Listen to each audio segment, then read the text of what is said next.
This video concentrates on the Control 101 toolbox and looks at the need for feedback.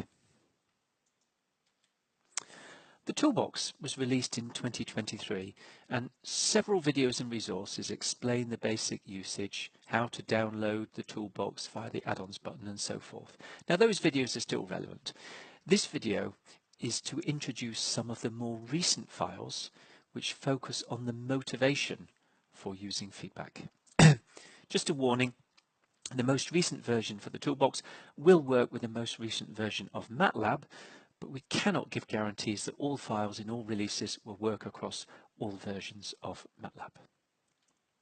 So what is feedback and why do we need it?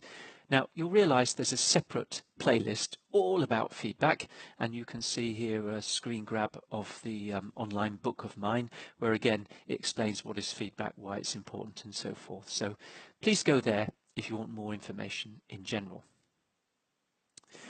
Key issue we're going to focus on here is the fact that real systems are subject to disturbances and parameter uncertainty, and so the output behavior Y might not be what you expect, and this is one reason we have feedback to correct for those disturbances.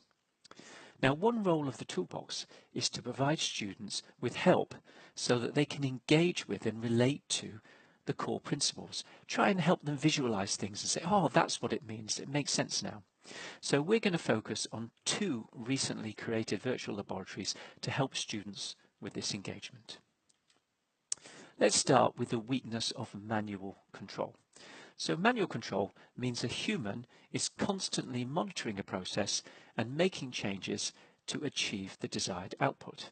So in this case we've got a tank, and you can see the user can change the inflow. That might be through a tap or something like that, and basically they'll keep changing that inflow to try and get the desired depth. Of course, where's the problem?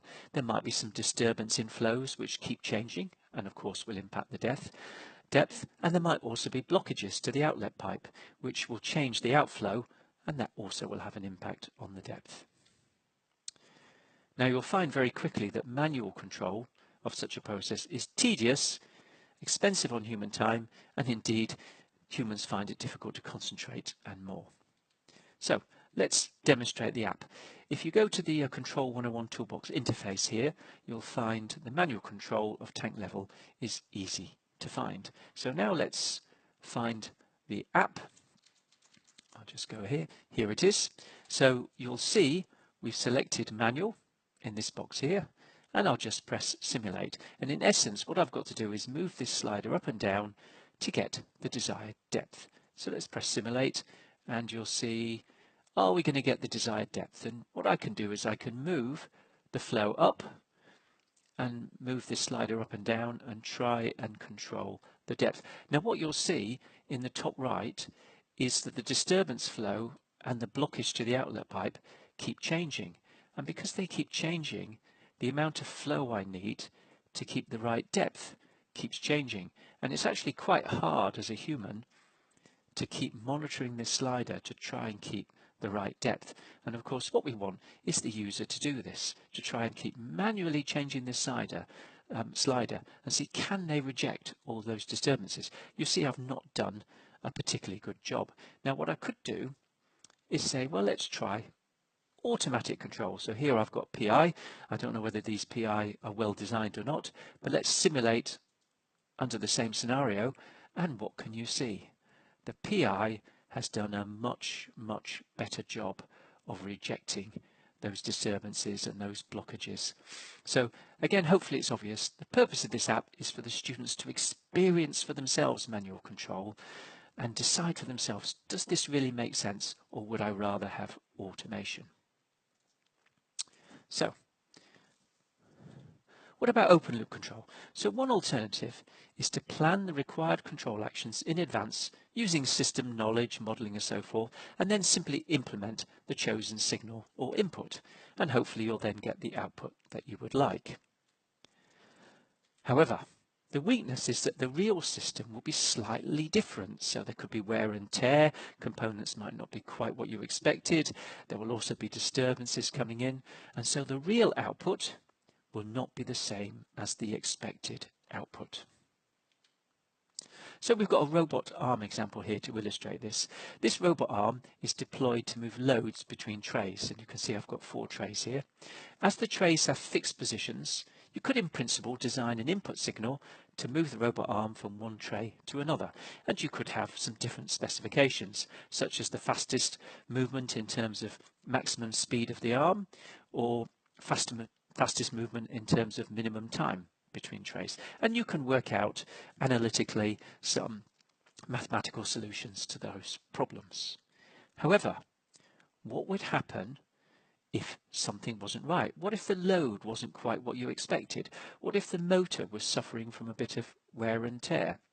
What if the processor you've got implementing your decision has got limited floating point accuracy and it doesn't deliver the signal exactly as you expected? And you can see what's happened here. The arm hasn't gone to the desired position, so the open loop control has failed. So we've got an app here so people can explore this, and you'll see it's called open loop versus closed loop. So we'll just find that. Here it is. So essentially what I can do is I can select minimum time, maximum speed or feedback. We'll start with minimum time, move 30 degrees, and you'll see it's not quite getting to the right position, and that's with essentially negligible uncertainty, and that can simply be computing errors, that the number of decimal places in my local processor doesn't match what I want. I could try continuous, and so this moves it from one tray to another tray to another tray and so on, and you can see there are errors. It's not doing the job correctly. Well, we could try, let's try maximum speed. Is that any better? And again, you see, it's not a lot better. It's different, but it's not a lot better. What if I introduce some errors? So you see I've changed the gain of my motor, I've changed the weight of the load. What happens now? And you'll see it can be even worse. So this system is simply not delivering what I want. So what if I switch to feedback? What happens now? And you can see it works. So you've got a very simple example here which shows why feedback is important. So this short video has demonstrated why automated feedback is important and presented 2 app files that can be used to illustrate this. Manual control is tedious and expensive, and moreover humans lose concentration, whereas an automated system can be on 24/7 and can be relatively cheap. Open loop control sounds simple and robust, but in practice a plan is only as good as the model and the information provided, and invariably there'll be differences which will cause an open loop strategy to fail. And again, you can see a feedback system will correct for any uncertainty.